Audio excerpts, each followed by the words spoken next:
Hey everybody, welcome back to Investing Unscripted. I'm Jason Hall, joined by my good dear friend, Jeff Santoro, the voice of the people. Hey Jeff. Hey, how are you, friend? I'm good, man. Got in a good nappy poo before the, see, I'm saying that twice because Jeff keeps telling me not to, and he's going to edit it out. If anybody wants to stop listening now because Jason said nappy poo, I fully support that. If this is what ends our podcast, I'm fine with it. It's a decision that I'll be happy with. I'm actually okay with that too. I'm only saying it because it annoys Jeff. But no, I did. I got a little nap. I don't usually nap, Jeff. I'm not a napper. I'm not good at napping. I can't do it.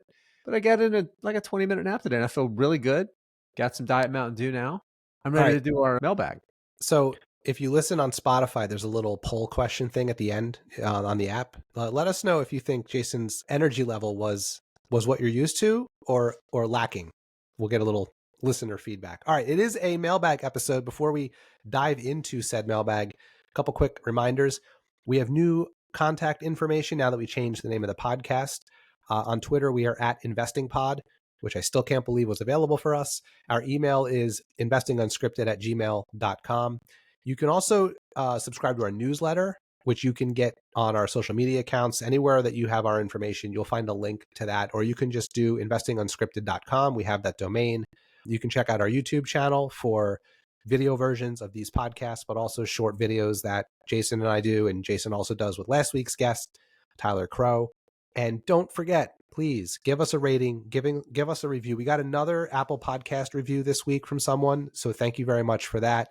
That's really going to help people find the show. So if you're liking what you're hearing, do us a solid, hit that rating button, give us a review, and help people find us. I want to make another pitch for our other socials too, because it feels like Twitter's kind of dying a little bit. Oh God, I hope so. Yeah, I mean, I'm not going to argue that too, but we're on Threads, we're on TikTok, we're on Instagram, we're on Facebook. LinkedIn, all of our, everywhere. With the exception of Twitter, everything else is Investing Unscripted. So it's really easy to remember and it's easy to find us. We'd love to get more engagement from our listeners in all of those other platforms. So please find us, please follow us, please share. Tell your mom about us too. Yeah. I don't mean that in a weird way. Just like we want to help your mom make money. Yeah. I don't mean that in a weird way either. We want to help your mom be a better investor. All right, we're going to move on to the first mailbag question before this gets even weirder. So the first question we got was from a YouTube viewer named Jamie Cull, I guess is how we say it. And here's the question. So I'll read it, Jason. You can give your thoughts first. I have an interesting question for you guys. There are some companies that I really like as an investment that I can't really say have a decided moat, or maybe they do and I just don't see it. Some companies that come to mind are LULU, Celsius Holdings, and StarBucks. Maybe their moat is in their brand or quality of their brand, network effect and footprint, but it's not a moat as easy to point to like ASML, for example. So maybe let's talk about what these companies are and do real quick before we dive into answering the question. Lululemon, athletic fashion brand. Celsius Holdings is athleisure. Yes. Yeah. Celsius Holdings is a energy drink company. I think everyone knows what Starbucks is. And ASML. They sell mermaids, right? Absolutely. Okay. And ASML is they make the machines you need to do ultraviolet lithography to make semiconductors. So just a real quick rundown on what those are. So Jason, what are your thoughts on this? Basically, how do you think about companies that you really like, but you're not sure if they have a moat? Yeah, this is really good. And this is like a great toolbox question because I think valuation and understanding moats are probably the two things that investors do the least amount of work on and are probably the two most important things that are going to determine your long-term return. So we'll focus on competitive advantage and moat here. Competitive advantage, moat, same thing. You've heard Warren Buffett use the term durable competitive advantage. I think that's extremely important. So the way I think about this is it's some tangible or intangible thing about the business that can stand the test of time, that can pass any idiot management test and hold up. And the durability is the first part of it. So here are things that are not. I'm going to invert this. I'm going to Charlie Munger this and invert this a little bit. Here are things that are not durable competitive advantages that are not moats. Balance sheets, management teams. Those are things that can be advantageous for a period of time, but they're no promise, right? Yeah. An idiot can blow up a balance sheet pretty fast. A company that seems like it has a pretty good balance sheet could roll into a massive change in the interest rate environment. All of a sudden that balance sheet becomes a liability. Look at every heavily leveraged company that's going to have to refinance debt that's built their business on the back of cheap debt over the past 10 years, as an example, right? That's not durable. I think those things can be competitive advantages, but not Yeah. durable competitive advantages. Yes. I think that's the distinction. Right, exactly. And that's the thing, that when you say a moat, to me, it has to be a durable competitive advantage. I'll use Coca-Cola just because it's an easy one, and it's definitely the brand, right? You think about, and this is one that a lot of people don't really understand about a lot of powerful brands. I think Lululemon, it's the same way. The brand power, Apple is another one. And here's the thing about it. There's a ton of work that happens over a long period of time to build that brand, to make it into that moat, right? And there are little basic things you have to do to continue to support it. So like Coca-Cola, for example, the brand became powerful because of a good product that people enjoyed, that they became loyal to over time, right? You can take that Coke and you can put it next to the store brand, next to a Pepsi, and do the blind taste test. And you could basically flip a coin to what their preference is actually going to be. But you could put Pepsi in a Coke cup and Coke in a Pepsi cup, and their preference is going to be the brand they prefer that's on the packaging, not what's inside the thing, right? It's this powerful thing that we develop. And where it becomes an advantage for a company like Coca-Cola, Starbucks benefits from this too, Lululemon benefits from this too, is you get pricing power, because Coke costs more than the store brand. And it's the sort of thing that even during poor economic times, people are still going to buy Coke, right? They're less likely to go cheap and buy the store brand on something like that. So that's where things that are on the lower end of the dollar spectrum, I think tend to be more, people tend to tilt towards the brand more. Yes. Like if it's $1.50 or $1.30 for the Coke, and the Coke's $1.50, you're going to buy the Coke, which is different than like, this car costs $25,000 or this car costs $35,000. Yeah, exactly. It's the reason why Coca-Cola is not cyclical and F-150 sales are cyclical, right? That guy's still going to buy an F-150, but he's going to wait another year or two before he buys it during a recession, right? During a weak economic period. So that's a really key point. Now, the other thing that I think is really important for a company like Starbucks and Celsius too, the brand power is a big part of their thing. And they're starting to get some scale advantages, which can drive something that Starbucks has in spades, and that's cost advantages. So pricing power, Jeff, that's something that you have when you have a strong brand. You get the pricing power moat that comes along with it. You can raise prices. You can hold your prices pretty well. Starbucks has proven, like, there have been periods where like traffic growth in their stores has been stagnant. They're not getting more people in, but they're just charging more, and people are still showing up every day to get their Starbucks. So that pricing power is really important on the brand facing side. But on the other end of it, the scale side, is cost advantages. When you're the largest coffee buyer on the planet, not only can you sell your Starbucks for a premium price, what you're paying for your coffee can be really advantageous, right? Yeah. And to use Celsius as an example, I think this maybe is a variation on a theme of that, which is they just signed a distribution deal with Pepsi. Yeah. So rather than working, so they're building cost advantages, right? That's giving them a cost advantage, or building towards one that they didn't have before when they were just operating through a network of fragmented distribution operators or distribution companies. So yeah, I agree with that too. I think ASML has a moat for a completely different reason, and that's what the listener here pointed out, that he called that a easy to point to moat, in the sense that they are the only company in the world that makes a specific machine that you need to make the bleeding edge chips. So for as long as that remains the case, that's a massive competitive advantage for them. And this is different than someone starting another coffee chain, or someone making another energy drink, or someone making more different athleisure clothing. Like it's an enormous undertaking to build these lithography machines. So you could call it a little bit. And they have the intellectual property, right? They have patents in place. Yeah. It's not unassailable. I mean, there are other companies doing not the same thing, but trying to get to the same result through a different method. So I don't know if it'll be a rock solid moat forever, but I believe it is one for them now. So I think I have two thoughts on this question. One is, I think about this a lot because you can trick yourself into thinking a moat is more real than it actually is. I'll give a quick example. Yeah. We recorded an episode of the Investing for Beginners podcast about a month ago, and it just got released this week. So we're recording this on December 12th. It got released yesterday. So when you guys listen to this sometime after this Saturday, it'll be about a week old.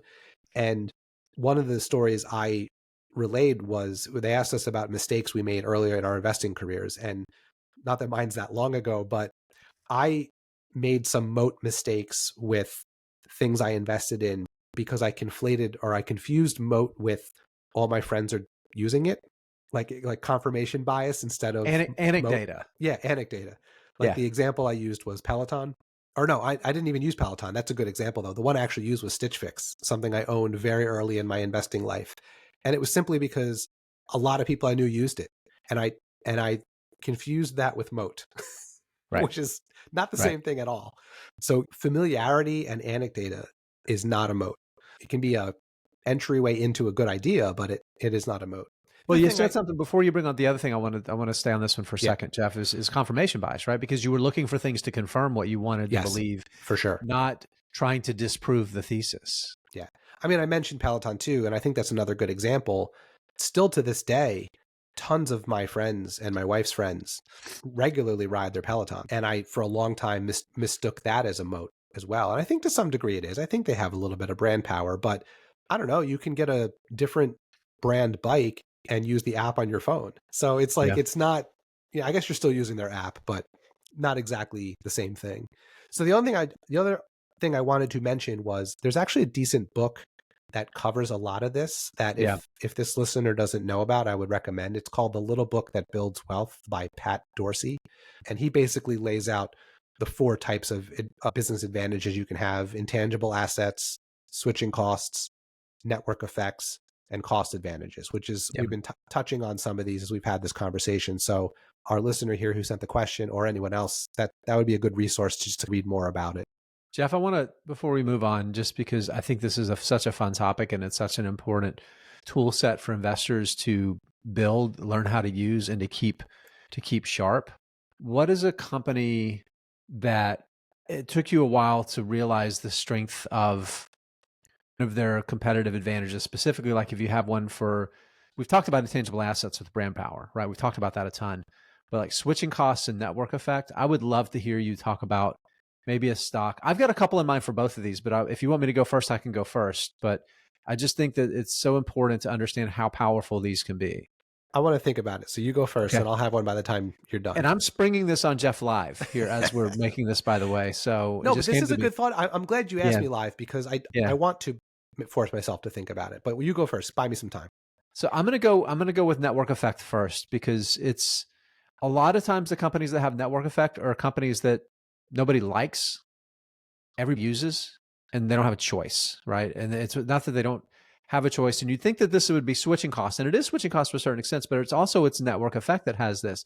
You think about Visa and MasterCard. I'm going to bundle these two together as like the duopoly, even though there's tons of others. There's Discover and there's American Express, with all the PayPals and other things that have popped up for like Venmo and Cash App that are kind of part of that ecosystem now. But really, it's still Visa and MasterCard's world. Everybody else is just living in it. And their network effects are so incredibly powerful because everybody uses it to buy stuff. And if everybody uses it to buy stuff, if you're a merchant, guess what? You got to take it. If you're a bank, you got to offer it. So the network effect is so incredibly, incredibly powerful. But if I'm a bodega, or if I've got a little convenience store or a gas station, I hate these guys because half my operating margin goes to pay the fees. I absolutely hate them. But the network effect is so incredibly powerful.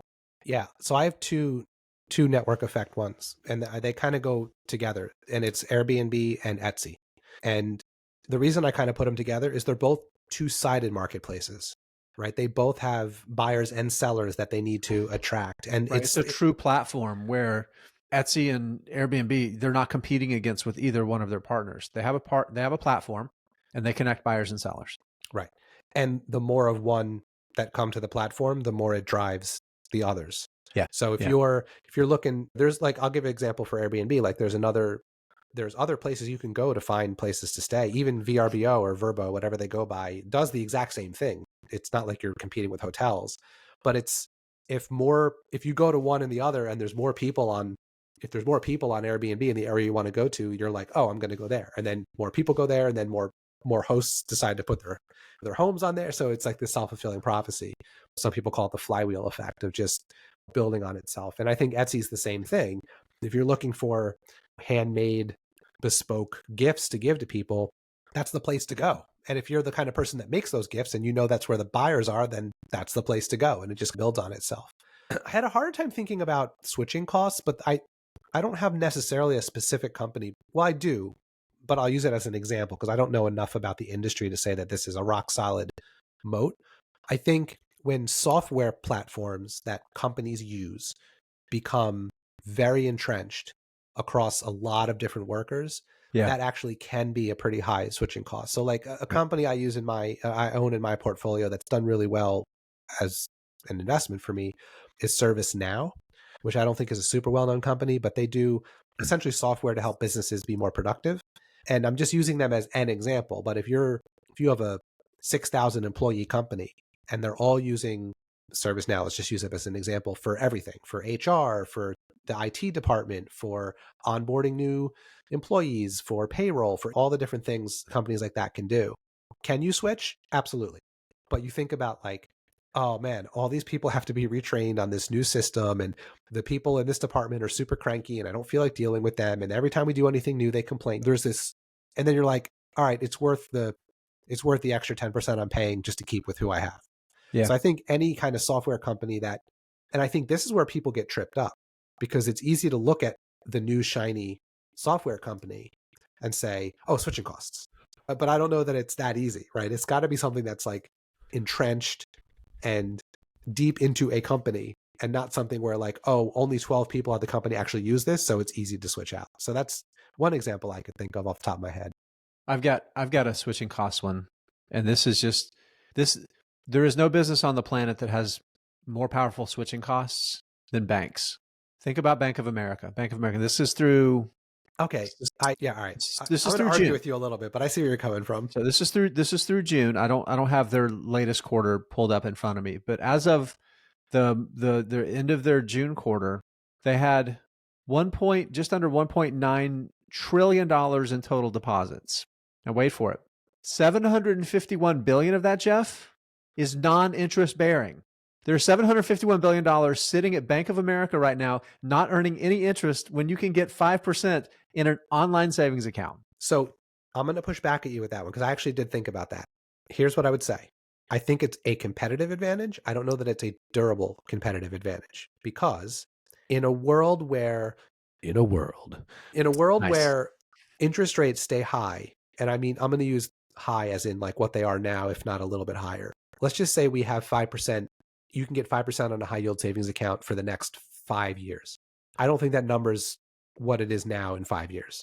I think if enough time goes by and more people are saying to their friends, hey, I moved all my money into this high yield savings account, I'm getting 5%, blah, blah, blah. I think over time that will erode. And one of two things is going to happen. People are going to leave Bank of America, or Bank of America is going to start paying more interest. And maybe they don't need to pay 5%. Maybe they can pay 2.5%, and that's enough for the lazy people not to switch their money. I think that's the key. And again, there's smart. A difference they're going between, to do that. Right. I'm sure they're watching this and they're looking for attrition, and they're thinking, okay, what's the point at which we sweeten the deal to keep people? But they're just not there yet. I mean, interest rates have been high for what, a year? Yeah. Right. That's not a long time. Well, and it's again, there's a difference between a durable competitive advantage and an impenetrable competitive advantage.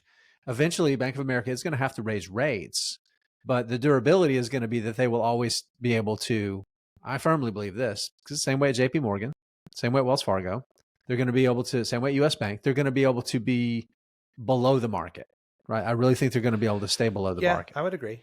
I also think too, the amount of money you have in the bank is part of the reason you decide to stay or go. So if I had maybe like just a couple thousand in my checking account, because that's how I pay my bills, and I had very little savings, there's less incentive.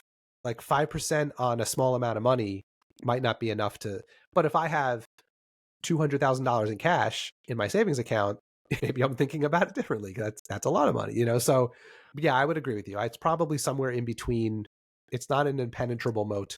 it's probably not just simply an advantage. I don't know. I did think about banks, but I do feel like over time, maybe not as much. But anyway, we can move on. I think that was a good wrap up for that question. All right. Second question we got here was from Colin, loyal listener and our friend from the north. He asked us, at what point do you say screw it, or just recommend other people say screw it, and just index and buy diversified ETFs? After 4 years of individual stock picking, I pulled the plug on most of my stock picking. I was behind the market or matching the market most of the time. Now the vast majority of my money is on SCHD and COWZ, which I believe are Canadian-based ETFs. He said 95% of his money is there. 90% of his equivalent of the 401k in Canada was all in individual stocks. He decided after 4 years, if you can't beat the index, join it. So what are your thoughts about Colin's question here? So Colin and I actually messaged back and forth a little bit when he sent this question.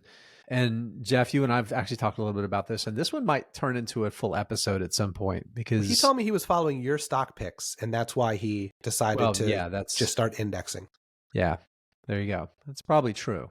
But no, this is such an important consideration to have because it really is hard to consistently outperform the market. It really is very, very difficult to do because there are thousands and thousands and thousands of stocks.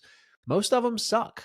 And if you look over the past decade, it's been a handful of winners that have resulted in the vast majority of the market's outperformance versus its historical long-term averages, right?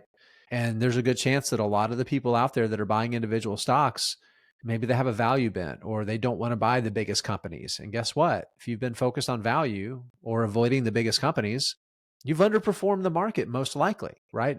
You've raised the degree of difficulty when you think about the Magnificent Seven and all of that cohort of stocks that's done so incredibly well. So with that said, here's how I think about it. Number one, and again, back in the toolbox here, but if you're buying individual stocks, you need to be doing it for a reason, right? You need to be doing it because there's something you're trying to accomplish. Either you're trying to beat an index and you think you can beat an index, whether you're a member of a stock picking newsletter and you're using that to jump off your research to try to find the outperformers, and then maybe you're following it exactly, or you're using that for research and then you're picking your own and you're looking for alpha, right? Like we talked about with Tyler on the episode with him. Or maybe you've reached a point in your investing career where you're focused on income and you really want to own income stocks that are generating dividends and you want to use the dividends for income. You don't want to have to be picking stocks to sell to generate income, and you just want to just cash out those checks from the dividend payments, and that's going to be your cash flow. Or you still want equities because you want to outperform bonds, but you want less volatility.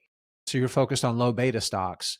So the lows are when there are periods of the market going down, the market's down 25%, maybe your portfolio is only down 15%. So there can be a lot of different things you're trying to solve for that you're trying to do. And not all of those things equal outperforming the S&P 500. So number one, I think you need to have a goal, have it really clearly define what you're trying to do. And if you're not able to accomplish that goal over some extended period of time, I appreciate that Colin's talking about that here, is talking about a 4-year period of time, then you have to kind of reassess and make some decisions. Is this the best use of your time? And this is the last one for me, Jeff, that I think is really important.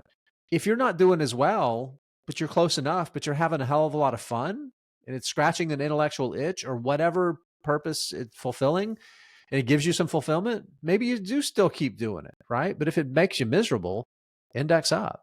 The longer I buy individual stocks, the more humility I have. And then the more I tell other people, you probably should just buy an index. Because, so like, let's use you and me as an example, right? You, again, just to quickly call back to the Investing for Beginners pod that we just recorded a few weeks ago, you said something to them where you said you have a cheat code in the sense that you get to spend 40 hours a week thinking about buying individual stocks. It's your job.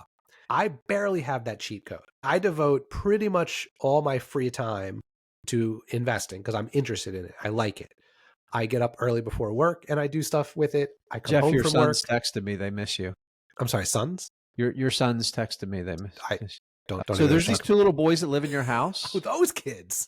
Yeah, they're yours. But I mean, so even with that, even with me using all my free time for that, I barely think I have enough time to keep up with being an active stock picker. And I've even thought like, screw it, I should just index.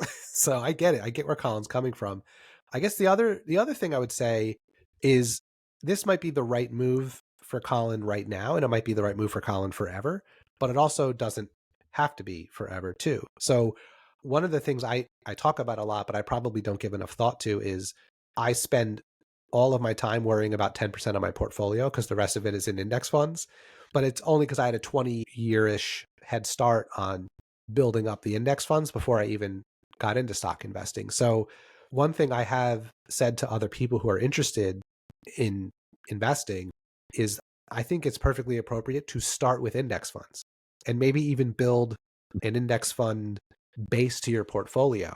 And then slowly with smaller amounts of money, try buying some individual stocks. See if you like it. See if it's interesting to you. See if you have the time to devote to it. Colin clearly has the interest, right? He listens, he interacts with us. I think he has a mind for it. You know, we're all busy. We all have lives and families and stuff like that. So maybe 10, 15 years down the road, if he's got a nice big chunk of change sitting in index funds in his account, maybe he takes some percentage of his future contributions and gets back into the game. Maybe he has more time when his kids are older or whatever the situation is. So Right. I get it. I think who was it? Buttfitter Munger said, you know, most people should index. Like, and I don't know that it's an insult. It's just like, who has the time? I think the mistake is thinking with no research or time spent, just with natural gifts that you can beat the market. Right. I think a lot of people think that about themselves. And I think They that's do. where you get into trouble because they'll beat it over a short amount of time and think, Well, oh, the market will lie to you. yeah. In a short period of time, right? It really will. And I think it's the intellectual equivalent, Jeff, of thinking you can just show up on a basketball court and beat like even the worst NBA player. Like let me put it a different way. Even the worst scholarship player on the worst college basketball team, right? I mean, let's be honest. Most people would lose a pickup game to like a good high school kid. You Yeah. know, it's like, Yeah. No, it's true. It's yeah, but it's easy to overestimate our own ability. And I think men are a little more susceptible to that. The psychological data kind of backs that up. We always overestimate our capabilities.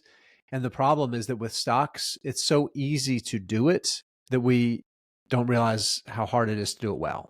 You know? yeah. I mean, look, I was guilty of this. I thought I was much better than I was in 2021 because everything I did went up. You and everybody else, buddy. Yeah. You and All right. everybody else. So we got one more question here, and it's from a listener named Jeff Santoro.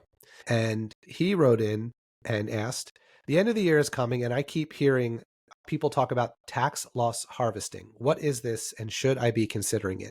So obviously I wrote this question, Jason. I don't know if you picked up on that.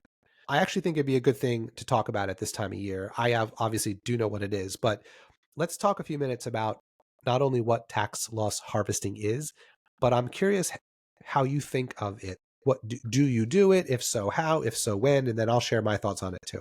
So first I have a question, a follow-up question to that question. So you're saying we don't have a listener named Jeff Santoro? I've never once listened to this godforsaken podcast. Okay. All right. Okay. All right. I listen to it 3 times every week before anybody else does. So tax loss harvesting, this is definitely, it's definitely timely. So, you know, this is going to come out and there's still going to be a couple weeks left in the trading year. And the short version is the idea is if you have one of two things, either typically realized investing gains, especially short-term investing gains, because those are taxed at your marginal tax rate. They're basically the last dollars you earn, so they're taxed at the highest rate, the short-term gains. You want to be able to try to offset those with losses, realized losses. So a lot of people, a lot of investors this time of year, again, this is all inside taxable accounts. So this is nothing in your retirement accounts because all that's tax shielded. Looking for stocks that are down that you can sell before the end of the year, realize that loss to offset some gain that you've made somewhere else.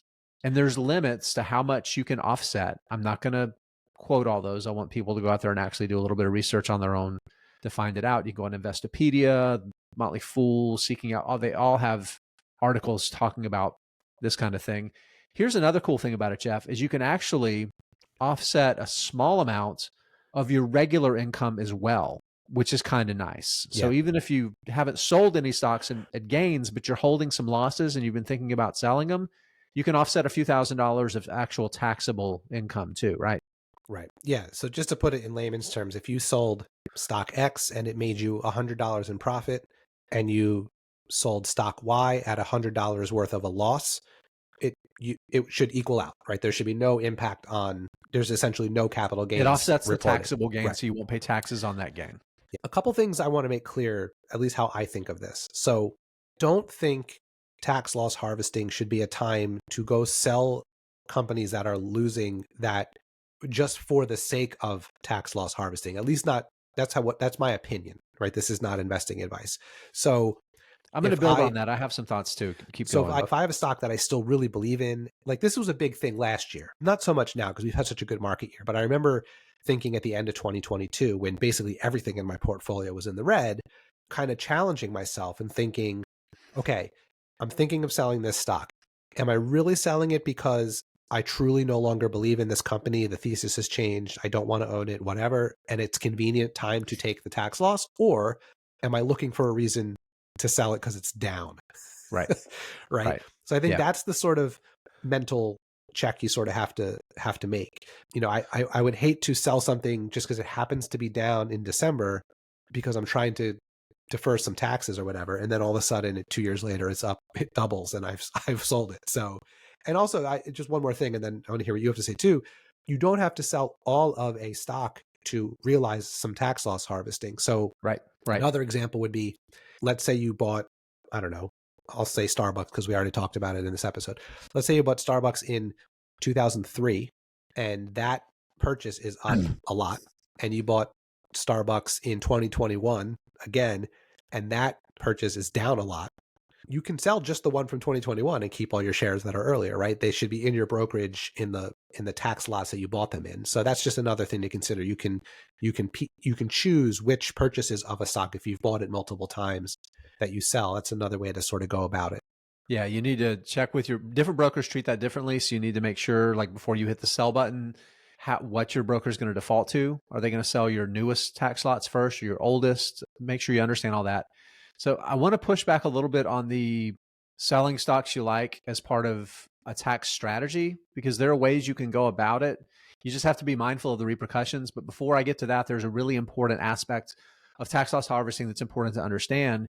And that's, you have short-term and long-term gains. And then on the losses, they're looked at in that same short-term and long-term too. And basically the definition is anything that you've owned a year or more is a long-term. Anything you've owned a year or less than a year is short-term.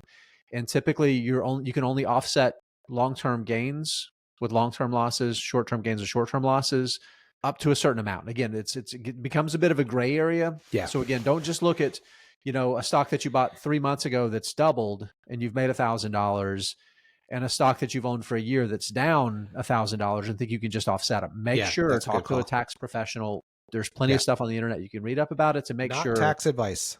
Yeah, this is not tax advice. This is directionally useful information to point you towards finding a good, correct answer for yourself. So again, make sure you understand like short-term and long-term and like the implications for offsetting gains if you do want to do some harvesting. But I will say that even for, this is the tiny little bit of pushback, because directionally I agree with you, but I do think that it can still be a strategy you can use where you can sell a stock that's down to offset that you've lost some money on that you want to continue to own. But there's some rules about, and you can think maybe you just want to buy it back. There's some rules around that, right? So there's the wash rule. So you can't buy it back for at least 30 days. So you can't like buy it in another account and then sell it tomorrow. Like that's 30 days before, 30 days after. There's the IRS, they've got some smart people, Jeff. Like they know all the loopholes around this kind of stuff. You can't buy it in your Roth and then sell it in your taxable account. That cancel, it washes it out. That's why Right. it's called the wash rule, right? But you So could, I mean, but after 30 days, I mean, again, not tax advice, but my understanding is if you sell it on December 30th and then you buy it back on, let's just say February 1st, right? Just to really get past 30 days. right. Yeah, you can. You're fine. And You absolutely can. And the that is a tax loss. legitimate, Yeah. that is a legitimate strategy. The implications and the repercussions is that you may sell it on December 30th for $100 and you may have to buy it back for 120 or 100, Right. whatever the market bears. You Yeah. have to, Or it could be 80. or it could be 80, right? And you could feel really brilliant Yeah. that you harvested the tax loss and you got a better cost basis. So I've used this strategy before, and here's what I do. This is one of the rare times that Jeff, I actually hold myself to a rule.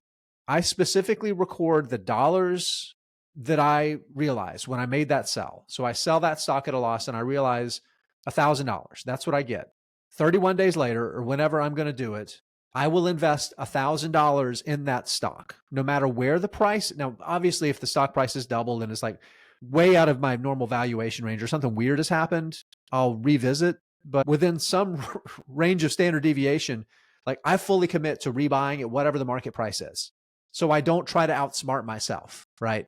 That's the caveat. And that's kind of how I think about it. Yeah. I've traditionally not been, I've tried not to be too cute about it in the past. Now, again, this is not, I'm not talking huge sums of money here. The only thing Right. I've done is tiny amounts of money around the tiny stocks I own. I've never sold a huge position for something like this.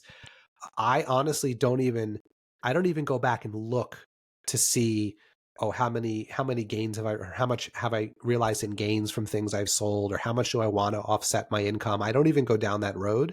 I really do just think if this is something I'm on the fence about, if this is something I've been thinking about, it's the end of the year, it might be a tiebreaker kind of thing in my brain.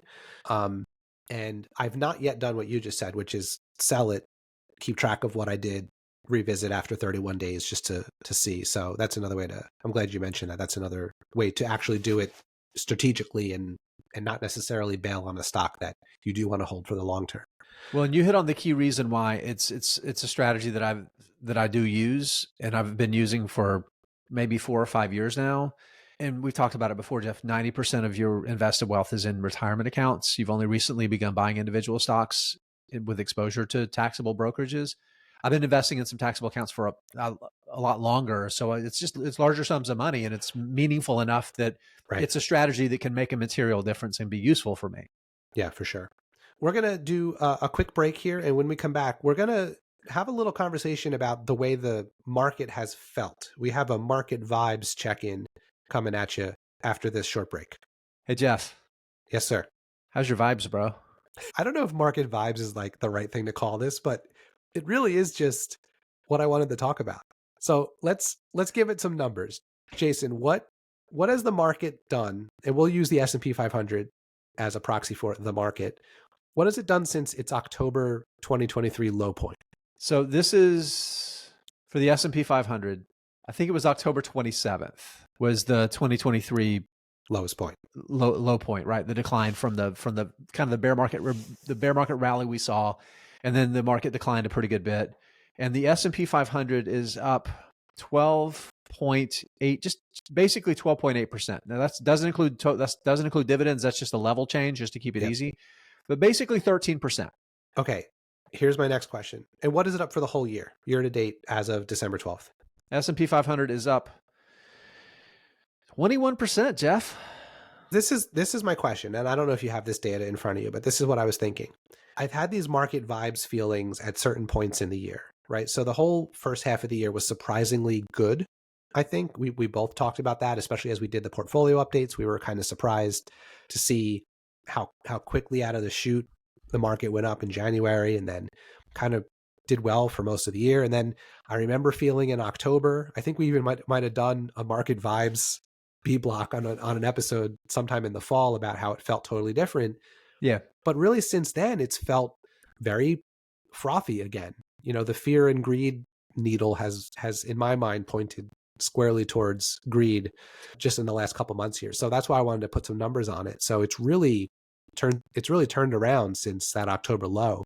So the thing I'm wondering though is the talk for the first half of the year was, yes, the market's up in the teens, but it's completely been driven by the Magnificent Seven, right? Those big tech companies that are the majority of the S&P 500.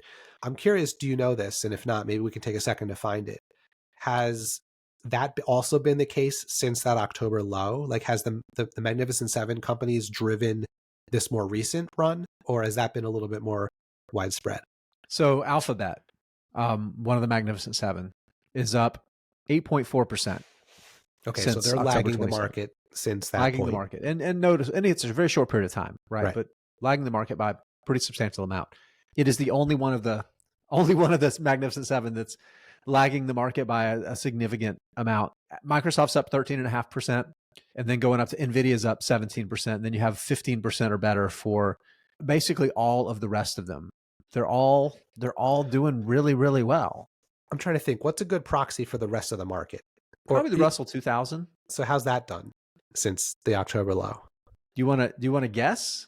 All right, just based on the way the rest of my portfolio is performing, I'm going to say that the Russell 2000 has done close to what the overall market has done. And if not, definitely better than it did from like January 1st through that low point. Yeah, it's up 15%. Wow. It's up 15%. All right, real quick. What was it up from January 1st through October 27th? I'll tell you January 1st through, okay, I can give that to you. Give me a second. I can tell you this, it's only up 7% year to date. So, okay, so it's really been a more recent thing. Well, because that's sort of, it was down. That's why I was October wondering. 27th, it was down 7%. Here's why I was thinking this is a full market rally, I think is the point, right? And it, just using my small stock portfolio as a proxy, this is what I was wondering, because I remember feeling very disconnected between what my portfolio was doing and what the market was doing for most of this year. Because I'm like, I can't believe the market's up this much. Like, my portfolio is not. It's still suffering like it was in 2022.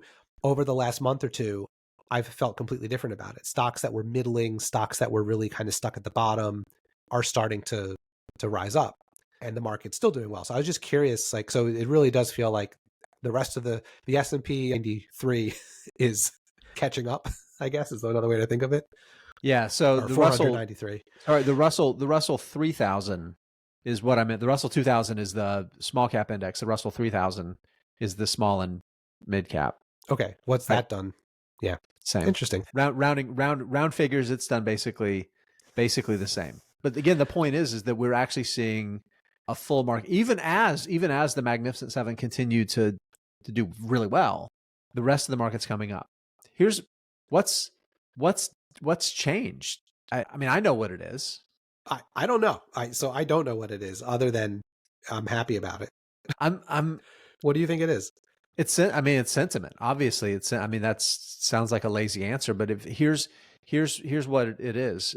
The economic numbers have generally been, but also the economic numbers have been softer, right? Inflation has softened a little bit. Consumer spending is softened a little bit, but the jobs numbers have continued to be incredibly good.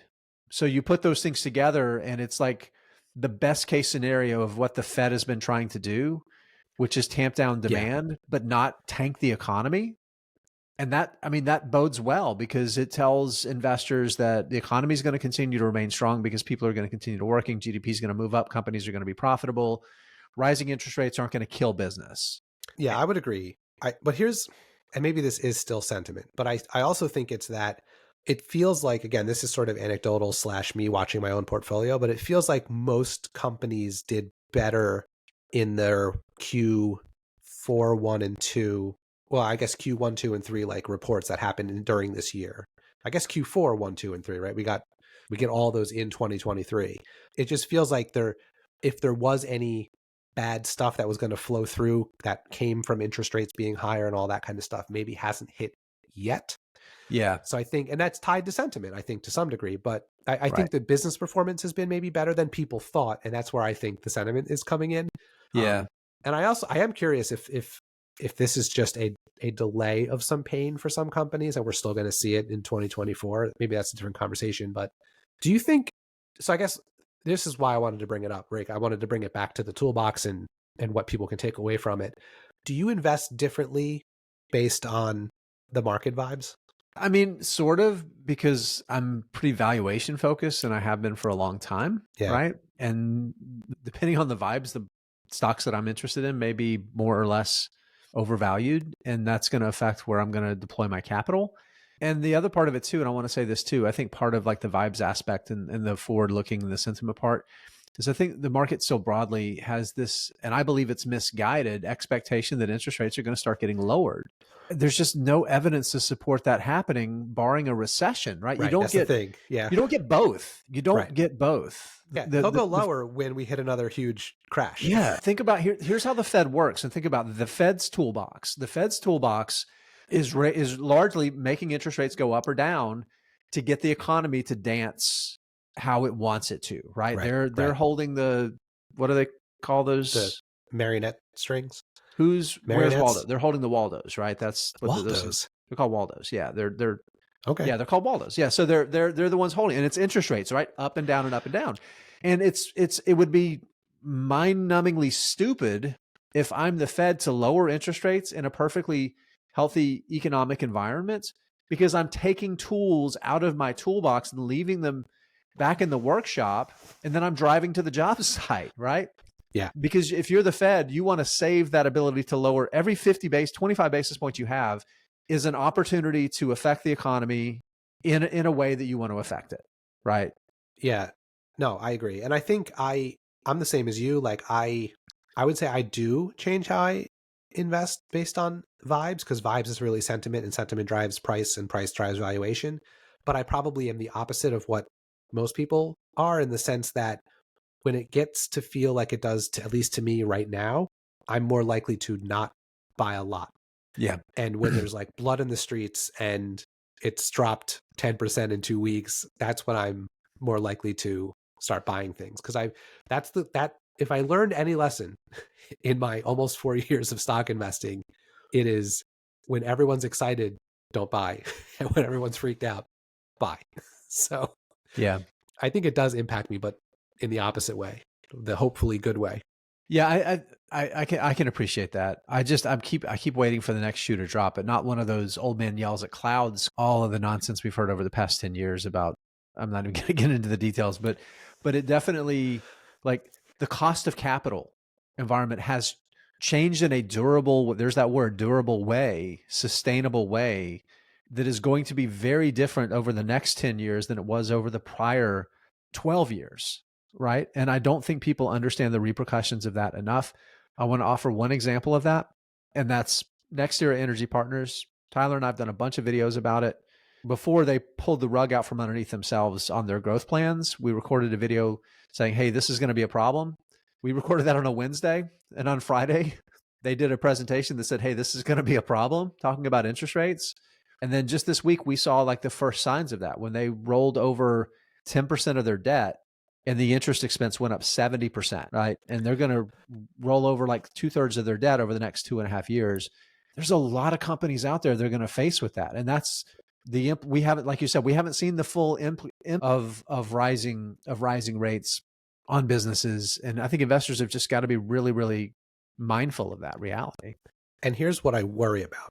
My concern is that this becomes a slow and drawn out underperforming market. So if the market dropped 30% in a week, everyone would freak out, stop buying stocks, and it would be like every other crash we've seen. But if it just drops, if like the returns aren't good for 18 months, but there's no like sharp precipitous crash, I do worry that people are going to still have the mindset of this unprofitable, growthy SaaS company can't stop. It's unstoppable, and I'm going to put a whole bunch of money into it.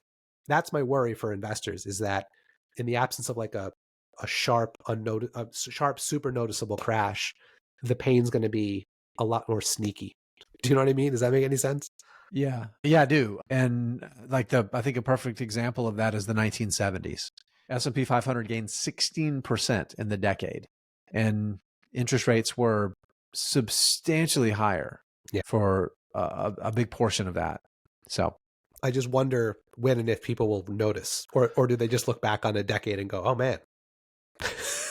You know what I mean? I mean, it happened in the 2000s, in the aughts. Yeah. we went through that too. So yeah, just keep buying though. I mean, just keep buying. It's not where it's not where the market was when you started and where it was when you ended. It's where it went along the way and taking advantage of those opportunities. And I think there will be plenty of those opportunities. Yeah, no, I agree. Well, I would say one caveat, unless you're at the very end of your investing journey, looking to retire, looking to use that money, that might be a different calculation. But for people who still have a decent amount of time, yeah, you just got to kind of keep buying good businesses and let time do its thing. Yep, that's it. Use the right tools for the job. It's one thing if you're still earning income and contributing regularly, and it's another thing if you're in retirement. Use the right tools. You can do that. I believe in you. Oh, I don't say that yet, though, do I? I said it too soon. Speaking of tools, why don't you wrap up the show, Jason? Well done, Jeff. Yeah, this has been a lot of fun. Thanks for getting the questions into us. Please continue to send questions to us. You don't have to wait for a call out for them. You can DM us questions. You can email us questions. You can tweet them to us. You can comment on any of our posts on social media. Anytime you have a question, we keep them. So get those to us. And we will give our answers to these hard questions about investing and finance. But as always, it's up to you to find your answers. Maybe our answers will help inform your answers, but it is up to you to figure out those answers on your own. You can do it. I believe in you. All right, Jeff. We'll see you next time, pal. See you next time.